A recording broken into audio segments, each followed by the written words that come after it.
1991-ci ildə Azərbaycana məxsus bir hərbi helikopter Xəzər dənizi üzərində uçarkən qəfil radardan yoxa çıxır.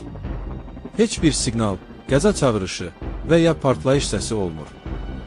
Sadəcə gözlənilmədən yox olur. Dərhal axtarışlara başlanılır. Dənizdə iz tapa bilmirlər. Hətta Xəzər helikopteri uddu deyənlər belə olur. Amma daha qəribəsi 2 il sonra baş verir. 1993-cü ildə həmin helikopterin hissələri Qazax rayonunda, yəni Xəzərdən 500 km aralıda aşkar edilir.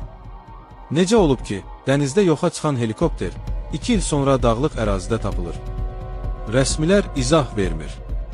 Fərziyyələr isə çoxdur: eksperimental uçuş, yoxsa gizlədilən hərbi sınaq. Bu hadisə hələ də rəsmi olaraq naməlum qəza kimi qalır. Amma sual açıqdır: helikopter necə yoxa çıxdı və niyə belə uzaqda tapıldı?